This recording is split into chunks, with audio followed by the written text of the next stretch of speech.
This is the Musketeer Coaches Show, and it's right here on Fox Sports Radio 620 KMNS. Curtis Anderson here, along with the head coach of the Sioux City Musketeers, that is Luke Strand. We talk Musketeer hockey for the rest of this hour, and we will be talking about 3 games from last week. Well, it was all the way back to Tuesday, and then, of course, Friday and Saturday against the Cedar Rapids Rough Riders. Well, the Sioux City Musketeers were in good shape. They played 2 straight great wins going into the Tuesday game, came up short on that one, and then the weekend still with a good chance with Tri-City struggling to catch up or at least move up the ladder. It was going to be a long shot either or. You had to catch up 7 points, but now the Musketeers are officially out of the postseason, and that's tough because you had opportunities, and I know you needed things in place, but it just didn't work. Yeah, it's the opportunity was at hand. I think besides the scoreboard, there's some moments, or a lot of moments, where I really liked the way we played and what we did, and I think if you just peel back the layers of it, it's obviously we could talk about these 3 games and say that was the case, but you could also say, just picking up points along the way here just kind of bit us in the backside. The big thing about it is after you don't make the postseason or whatever the case is, and I know you probably did, you go, look back to that game. Oh, yeah. Look back to that game, could have. Because you're talking how many games that you lost in overtime or shootout alone. That's 7. Right. That's 7 more points, by the way. That's the number. No, there's for sure that part. I think you do see that. I think you see growth, though. You see guys that have turned the corner, per se, on their year this year that are returning players, which is exciting. And you get the opportunity, I think, to put those guys in some situations here coming up. Well, exactly, and they had to be in big-time situations at the beginning of the year. They did, for sure. And it'll pay off dividends for us, but doesn't cure the saltiness right now. Well, it is. It was going to be, if you're looking on the outside, of course, you're not going to agree with it, but it was going to be a rebuilding year no matter what, because of the lack of experience in the league that these guys had. Terrific team, got better and better. But let's talk about the games. You look at that Waterloo game. There's going to be a few Waterloo games you go, could have. Really could have, and that is a really good team. It's a good team. I think it's built. It's got, as far as experience talks, it's got plenty of it for sure. But at the same time, we've put ourselves in situations to minimally collect points against Waterloo, and we haven't. If we come up on the short side, don't get me wrong. I mean, they're in first place for a reason, and on their way to an Anderson Cup for a reason. So. But at the same time, we've had some moments there where we should have collected our points against that group.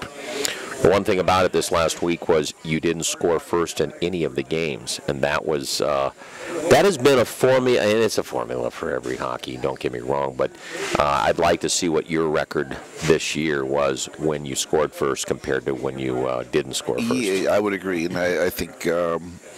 To the youth side of it, it helps because the other team's going to be pressured into play different. Obviously, when you play from the lead, there's just a little bit different comfortability about what you're doing out there, and just to build leads. And as momentum shifts through a game, that first goal ends up being a big margin for the winner, oftentimes. Well, we look at the Waterloo game, and I thought you guys played a hard-fought game.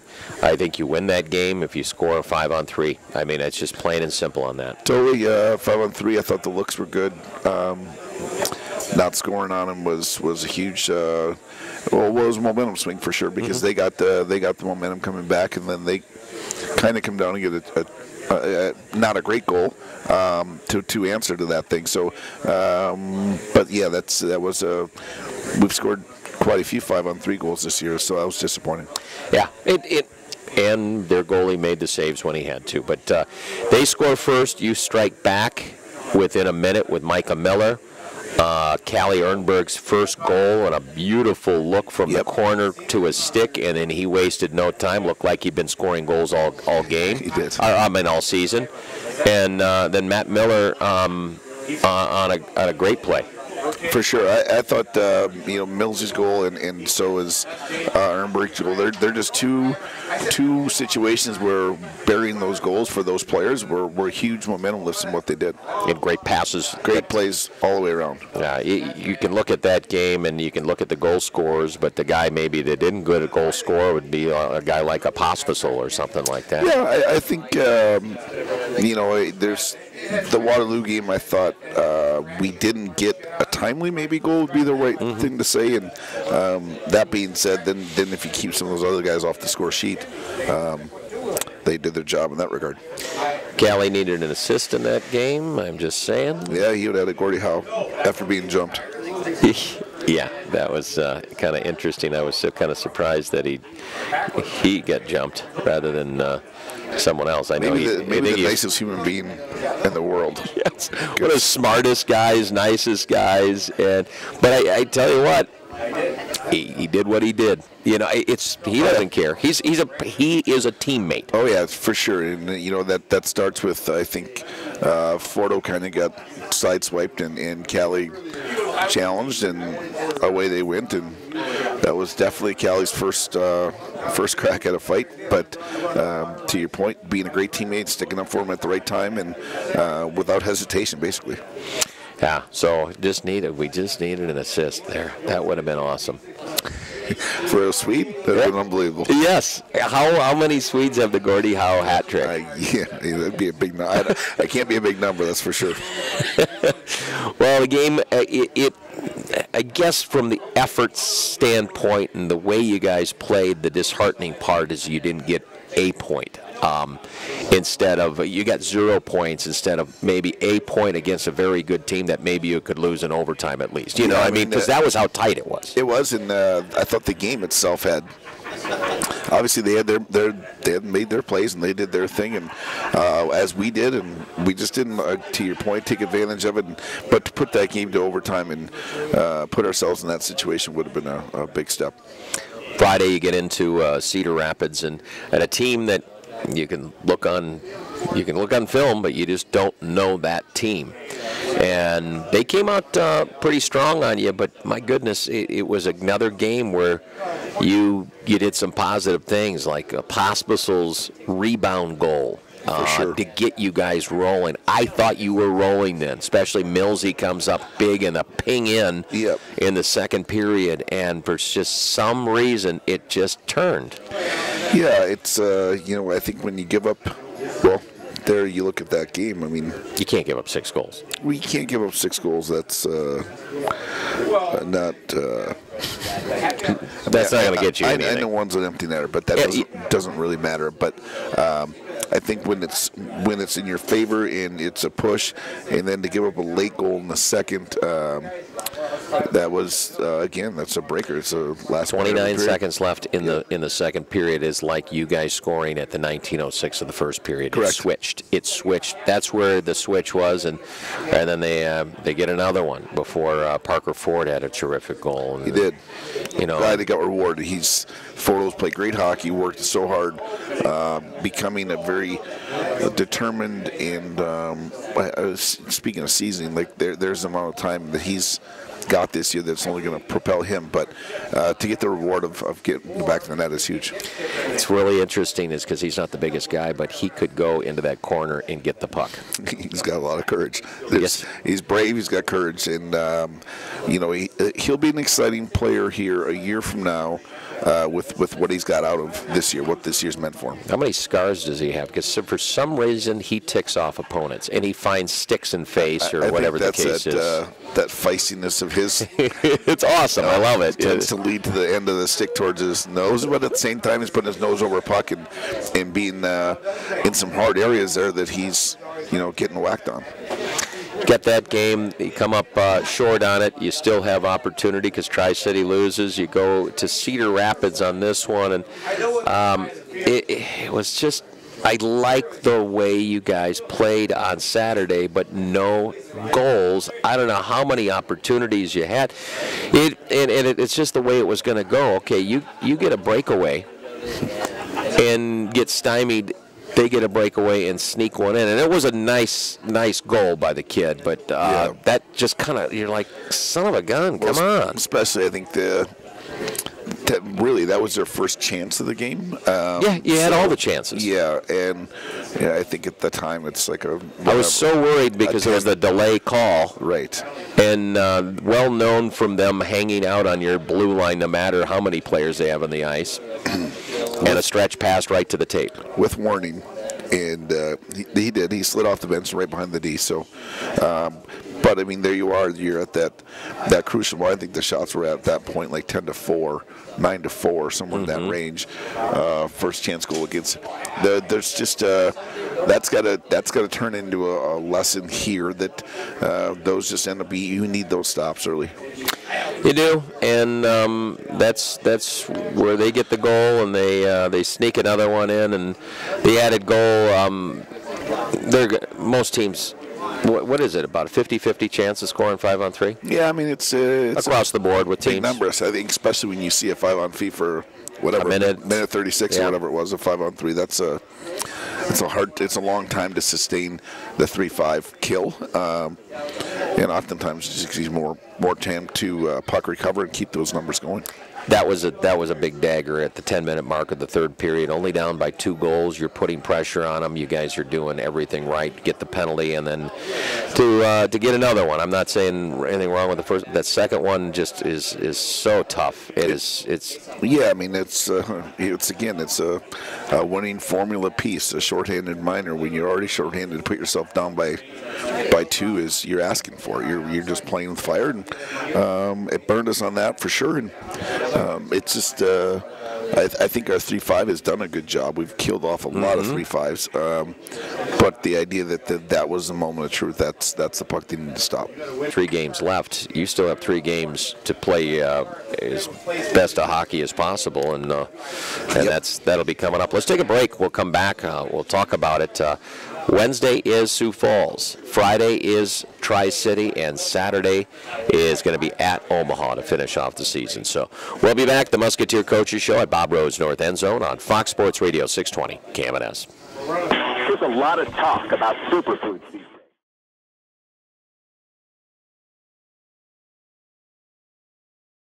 Yeah, so you go in against a team you've matched up, though. I mean, it's interesting how different things match up different ways, and Sioux Falls has been as even as matchup. Sometimes it looks like the game's nothing's going on because you guys punch and counter punch so much up and down the ice.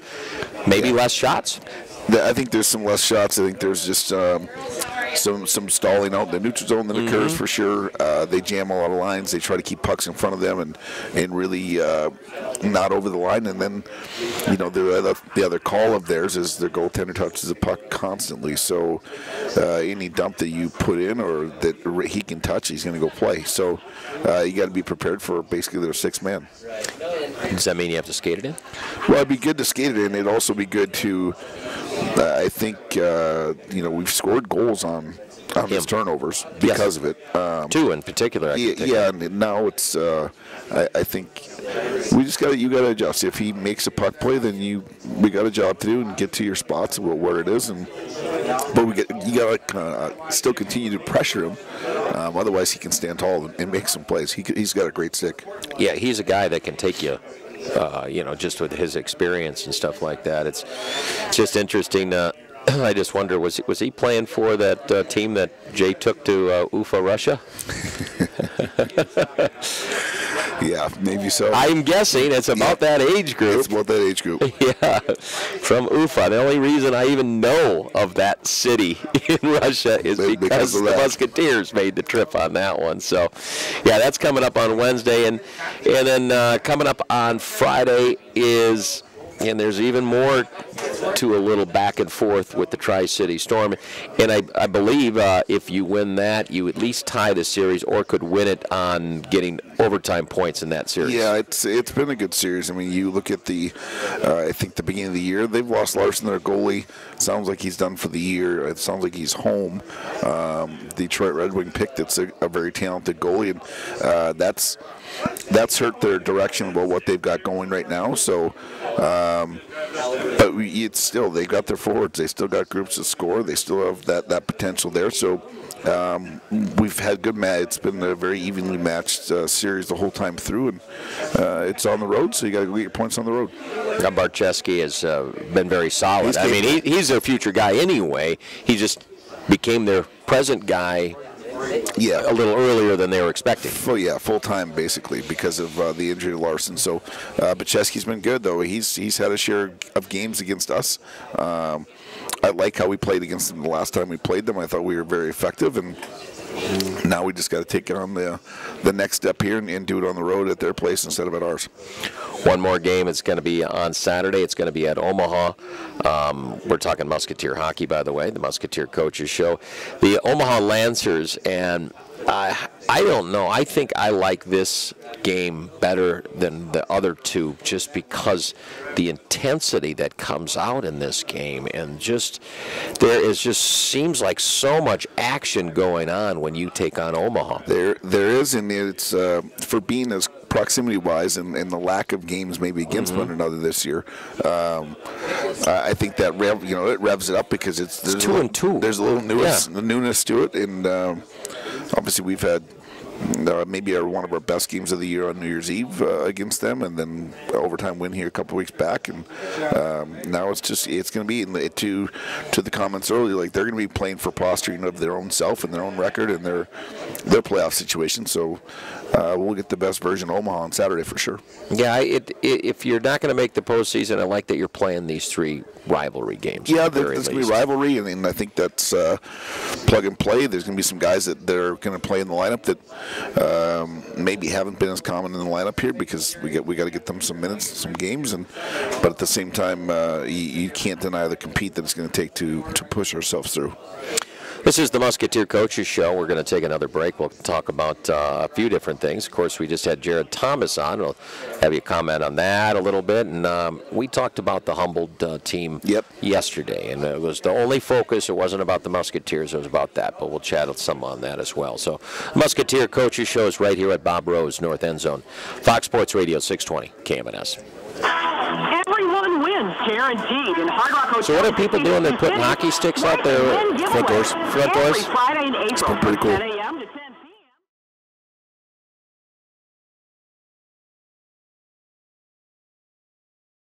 Crazy. Well, yeah, the departures they had were other guys that you also recruited. Yeah, Pionk and Johnsburg, they turned out all right, I guess, as well. They turned out all right. I heard Snively was okay, too. Yeah, Snively wasn't bad either. You look at some of those, and it's awesome because you at the time saw them as young players. Yeah. Very young players, and I don't know how it's you got to have a little luck of the draw, but you see, how do you choose? Because you're going to come up on draft time not too long, of choosing you and obviously Rosie and Johnson and all these guys have to come up and say, this guy is going to be great at this level. Yeah, and it's, there's something to be said, don't get me wrong, to take a draft pick, but that really doesn't blossom until they're in college or gone afterwards. It doesn't help you. No, I mean, you got to win here. It feels good, but that's the extent of it. You look at big time players back in the day. Look what Kevin Gravel is now, and look how long, lanky, skinny actually at the time. Yeah, I could see through him.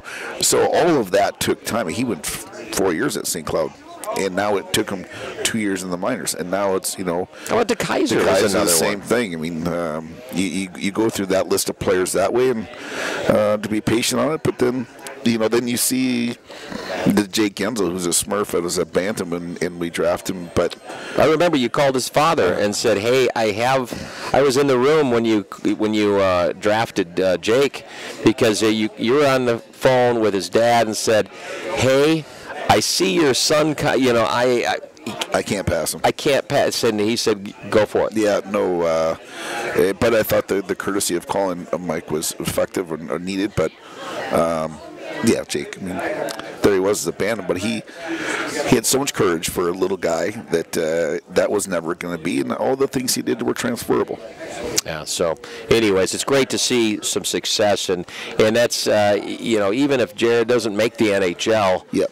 he still is a champion at his favorite team. What a special! I mean, that's hometown. That's everything for him, and I'm guessing. Told you he's got free beers at Grandma's all forever. I'm guessing he'll have. I think they're having another celebration tonight there, actually, for the team welcoming. So, I'm sure they'll do their part. Yeah, awesome. And he was just a nice kid. Super kid. And sometimes I always go, God, is he too nice? Yeah, well, there was times when he played maybe too nice because he had flat out skills. He could skate and that length. So, but as times wore on, now you see him as more of a checker sometimes in college, and he does lose face-off. So it's like. It's a great get by Duluth, and you know what? For a kid to go home and do all that back in their hometown is an awesome dream come true.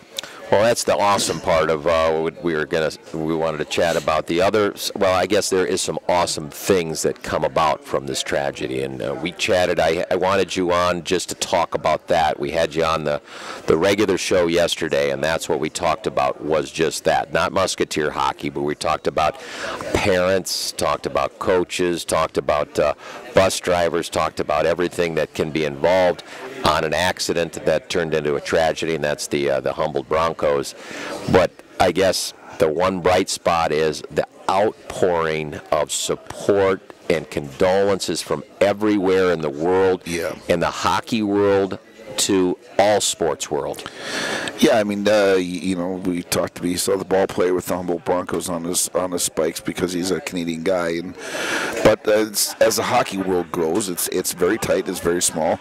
The idea that you've got some channel of your hockey world back in Saskatchewan is so common, and those of us that put on the miles and drove through the night and done the not so glorious things about recruiting and doing things. You've driven on 35 and you've been through that area of Nipawin and Humboldt and Tisdale and going through those. It's flat. Don't get me wrong, it's flat, but it's still winter there. I mean, it's still nasty. Yeah, it really is, and I thought it was. I think it was a comment that was by a Musketeer fans. You know, they're saying, "Well, I'm just paraphrasing. We're not happy as fans that they're not making the postseason, but we're happy that we can still experience them, and it could be a lot worse with the tragedy and stuff like that." It was just it's an awesome post by a Musketeer, a fan favorite, and so it was pretty good words saying, yeah, there's always next year and stuff like that. Yeah, and we're so happy to be able to cheer on this team and that they're all healthy and stuff like that. Yeah, I mean, the support that we have in Sioux City from the duration of time in the hockey fan here is what Humboldt has in their 6,000 person town. That's their escape for their city. So the fact that they've stuck together and I think the rest of the now world has really jumped on them and helped them and backed it up, and the neat thing right now is the stick outside the door of the house. It's pretty amazing.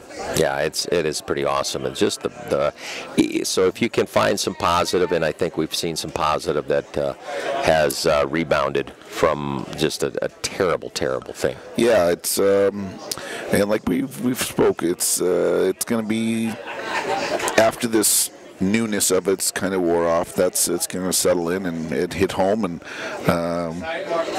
obviously they're a hockey-based city and a hockey-based country, and I would guess and suspect they'll none too soon be forgotten. Yeah, exactly. Hey, one more thing here for the show I do want to chat is obviously we got the games that are going on, and before we get that, a guy that we're not going to see in the lineup for the last 3 games, and we didn't see this last weekend, is a terrific player going on, is Sampo Ranta. We can talk, next week or whatever about where all the guys are going after this year. Yep. But Sampo is, was it under 18 Worlds? Under 18 World Championships, playing finished for the national team in Finland. It's a big time tournament. The idea that the NHL very heavily supported in what that does for draft status. I think it's an opportunity to compare apples to apples when you're seeing the same talent pool in the same building. The timing of having to go back over there is obviously raw, but that's well, it's tough. That's one of them that I'd like to see about a month ago at least, because I know they're not looking at the USHL schedule, but the last week, it's been that way. It's you can't blame Ronson, and you can't blame the situation. No, he's doing what he needs to do. Yep, and so I think we need to help ourselves and not be in that situation. Let's put it that way. Yeah. Well, there you have it. But so are we going to see, Matt Jerusik has proven himself as a goaltender. He knows where he's going, all that stuff. Or do we see Cross quite a bit the last 3 games? For sure you're going to. In Matt, he's kind of dinged up right now. So you're going to see Crosby and probably an emergency backup here, but what has to happen, and probably keep Juice actually just right off the ice and give him his best bet to train and be ready for summer, ready for Michigan Tech. Well, the other side, too, is keep Juice nearby, because I know those two have conversations all the time. They do, right. It's blossomed into mentorship. It's something that Matt and I talked about, what this, this is part of his growing and his, the position for one, but his growth as a young player that gets to pass on some things. And he's a Crosby fan, and obviously it's a good challenge for Ben, because we want Ben to be a goalie of our future, and we got to get him out, get these games under his belt, and give him some more success here. We're going to see other players that maybe don't see as much ice time? Yeah, you're going to. It's going to be... Any future guys? Well, let's say Passanen, or the import that's here right now. Can he play? He can't, because of IHF rules, like federation rules between... But he is definitely on the roster for next year? Yeah, Pass will be here for sure. At 6'3", right shot D. 6'3", right shot D, 200 what? Probably 215 as an 01 birthday, 2001. Yeah, he looks like he's 22. That's okay. He's got oven mitts for hands. He's a big rig for sure. But he won't be able to play. But any others that we could maybe? Yeah, you know what? Not really. But you also want. You got a lot of guys that are planning on returning. We got to have that opportunity to get those guys playing. And at the end of the day, there's things to play for. I want Kepke to get 30 goals. I want Micah Miller to get 25 goals. We want those guys to leave here. The biggest advocate for your players, for your organization down the road, is former players. Yep. Jared Thomas can maybe have a bad year here one year with a record, etc. But at the same time, he enjoyed every second of being here, whether it was the Johnson families that built it, or the situation with the club. But you want those remembrances to go on, because they're your biggest advocates down the road here for more players. Well, it really is, and I'd love to keep advocates like Thomas and Johnson and guys like that that played one more year at junior level. Thomas's last year was over a point a game. Even talk Neil Pionk. Yep, that's an exit interview at the end of the year. Jay and I talking to him, just saying, you know what one more year could do for you here? Mm-hmm. Well, it could lead him in scoring as a defenseman in the league, and obviously having turned pro early. Yeah, there's an undrafted. And there's guys, and you got talent that will be moving on to college next year. But boy, if you could get one or two to turn their head, of course, we could be selfish about this team, and we'd love to have them back another year. But the other side is one more year of 60 games. For sure. I've seen it over and over. Yeah, 60 games of situations, 60 games of... Phil DeSimone, way back when, who had the record for points at the modern era, he played extra year, and he was, Offensive Player of the Year. Yeah. Ho-hum. Didn't hurt his career at all. No, not at all.